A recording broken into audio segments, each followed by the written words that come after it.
no, please, no!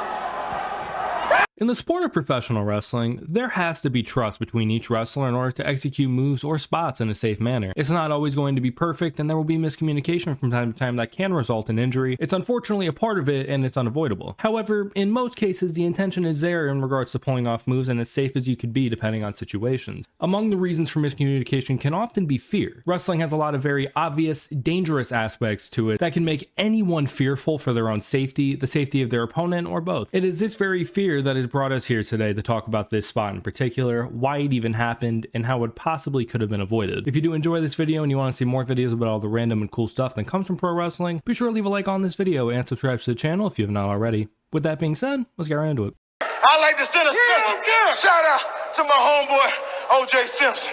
Keep up the good work, baby.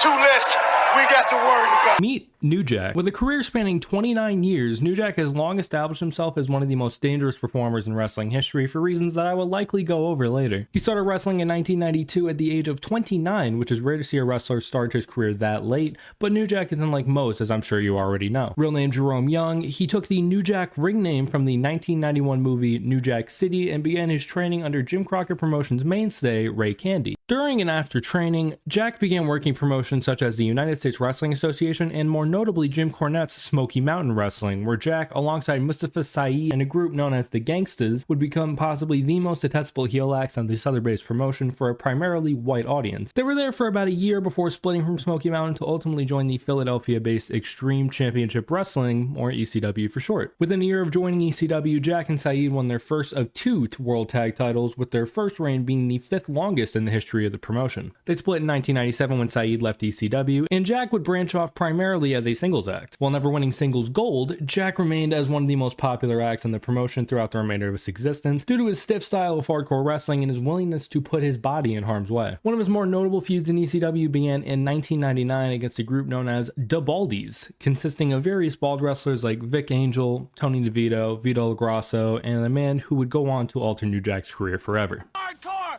And today, boys and girls, for your viewing pleasure, Vic Grimes puts his body on the line one more time! Meet Vic Grimes. I know he wasn't bald in this promo, but let it play out. Remember when I said how New Jack began wrestling at 29 and how that was pretty late to enter the game? Well, Grimes had began his training for All Pro Wrestling at 33 years old. In APW, he had a feud with this wrestler who went by the name of Aaron O'Grady. The feud went so well that their tapes were sent in to Jim Cornette, who was now working for the World Wrestling Federation, and would ultimately lead to both men being signed in 1998. O'Grady, real name Mike Lockwood, would go on to become one of the most beloved comedy acts during the Attitude Era, Crash Holly. Grimes, meanwhile, would begin his time in the WWF as Key. Key was beginning a feud with the Godfather when the latter would suffer an injury, squashing those plans almost instantly, and after a match with Al Snow where he bitched about Grimes being bad to work with, WWF took Grimes off of TV and encouraged him to go down to ECW to further develop, as the two companies had somewhat of a working relationship at the time. Grimes joined the Baldies, and the group began a feud with New Jack. Jack and Grimes didn't feud directly up to this point, and Jack beat Grimes in their two prior singles matches leading up to the Living Dangerously event on March 12, 2000. A match was scheduled for the show between Jack and Grimes in Danbury, Connecticut, and during this match, Jack and Grimes made their way up a 20-foot scaffolding rig with a table placed underneath. They're supposed to jump off and go through the table below, and this is where that little monologue from the beginning of the video comes in. Both men were on the structure maneuvering to get into the right placement. The time comes to execute the spot, and Grimes was refusing to take the spot due to his fear of heights. Jack tried a little bit to get Grimes to go before he just lost his patience, pulled Grimes down with him, and Grimes' 6'4", 315-pound frame came down directly onto New Jack's head as they fell to the concrete. As you could probably put together, Jack took the brunt of this. He suffered a skull fracture, brain damage with brain fluid coming out of his nose, as well as permanent blindness in his left eye. Both men should have died from this spot, and it's a miracle that they both made it out alive. I'm sure Grimes suffered some sort of injury here, but I'm unsure as to what those might be. Jack went back to wrestling less than a month later in a tag match for ECW. He beat Grimes in a rematch 2 months after the incident in what would be one of Grimes' last matches in ECW, and that was the end of it. For now. About a year following the Danbury fall, ECW folded on April 4th, 2011, April 4th, 2011, yeah, man. ECW folded on April 4th, 2001 after falling in some serious hard times financially. This coincided with World Championship Wrestling closing its doors around the same time, leaving a massive hole in the industry. There would be promotions that were already in existence or that would sprout up in an attempt to gain further prominence as a result of ECW and WCW closing down, with one of those promotions being Extreme Pro Wrestling, or XPW for short. XPW was created to spite ECW after a business arrangement between ECW owners Paul Heyman and XPW owner and founder Rob Black fell through. So XPW essentially became the ECW of the West Coast, if you can ignore the numerous tie-ins to pornography. Although ECW was never strictly hardcore wrestling, XPW became the default #1 hardcore promotion in the country at this point in time, as CZW hadn't reached its peak in popularity yet, and IWA Mid-South never reached either's level in notoriety. Like they would in other companies, there were a plethora of former ECW wrestlers making the jump to XPW, including Sandman, Sabu, Jerry Lynn, and New Jack, to name a few. Jack started making appearances in February of 2001, approximately 3 weeks after another former ECW alumni joined the promotion, Vic Grimes. Rob Black, being the sound and logical businessman that he is, set Jack and Grimes up for a little program. As I'm sure you can imagine, there is absolutely no loss between Grimes and Jack, especially Jack after how Grimes' reluctance led to the spot going awry and nearly ending his life. Grimes would attempt to apologize to Jack for the incident back in 2001. Jack would not accept the apology due to it being so long after the incident, and Grimes didn't even try to apologize. And this would ultimately lead to a scaffold match between Jack and Grimes on January 12, 2002 in Los Angeles, California for XPW, to a headline event appropriately titled Freefall. Unlike in ECW where the fall took place at 20 feet, the unregulated scaffold in XPW was approximately 40 feet high. As for the match, there really isn't much of one to call. Jack told Grimes to get his fat ass out to the ring. Grimes made his way out. They brawled for a bit inside and outside of the ring, cut each other open, and began the long climb up to the top of that scaffold. Jack tries to cut Grimes off while he's climbing, but he eventually makes his way to the top, and both men begin swinging 40 feet in the air. Grimes is kneeling on the structure. Jack tries to hit him off, and Grimes is wobbling onto that very unstable contraption. This next part wasn't planned. New Jack pulls a fucking taser out and starts shocking Grimes relentlessly. According to New Jack on an episode of Dark Side of the Ring, Grimes told Jack that he couldn't feel his legs, and Jack famously responded by saying that he wouldn't need them. Jack, I can't feel my legs. I said, you ain't gonna need them. Bombs away. What followed would become one of the most infamous, dangerous, and craziest moments in the history of professional wrestling. Oh no! No, please, no!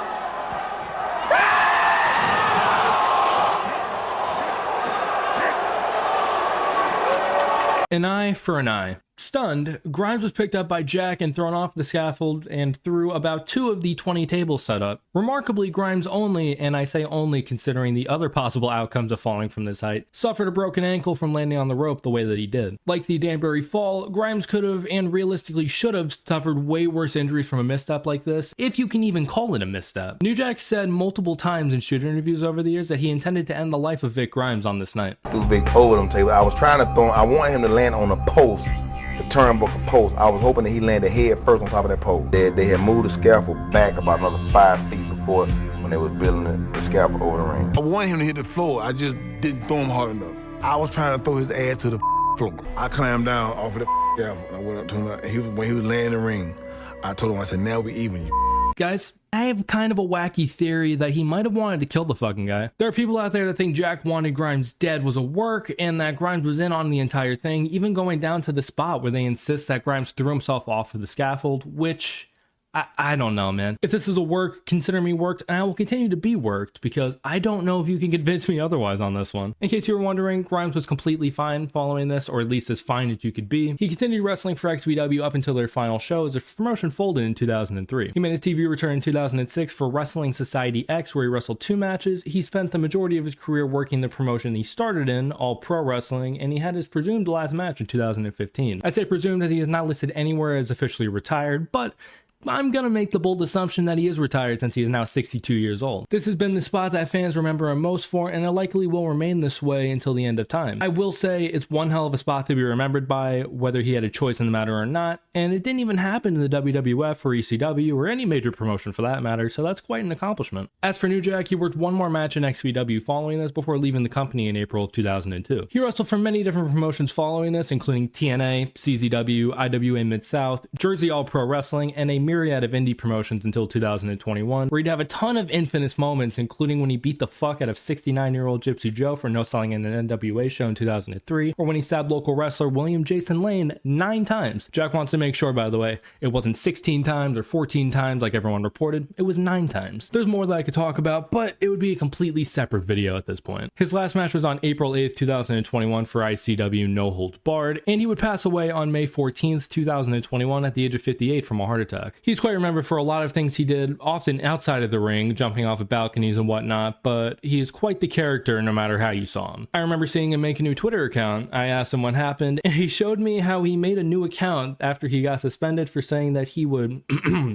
kill Logan Paul. Now, I'm not gonna say he should have done that, but I understand. At the risk of sounding like Captain Obvious, I feel like the scaffold incident could have been avoided if Grimes just said no to the spot at Living Dangerously. Of course, it's easier said than done, and there's always the fear of getting on the bad side of the booker or the locker room by being unwilling to work, but if you're not comfortable enough doing a spot with such a high risk, you're putting yourself and your opponent at risk for fucking no reason. Jack was an idiot for even trying to pull the guy down as well, but I understand somewhat why he did it. At that point in time, you couldn't just go, hang on guys, he's uncomfortable, we gotta get down. And you can't really hold up the show like that, but again, it should have been decided before the show that it just wasn't gonna happen. Hindsight's 2020 and people tend to make bad decisions in the moment, but that's just my perspective. But yeah, that was New Jack, Vic Grimes in the most dangerous spot in wrestling history. What did you think? Feel free to let me know down in the comments what you thought about this video. I look for all feedback, positive or negative. If you did enjoy and you want to see more videos like this, be sure to leave a like and subscribe to the channel if you have not already. Thank you guys so much for watching, and I will see you all in the next one. Peace out.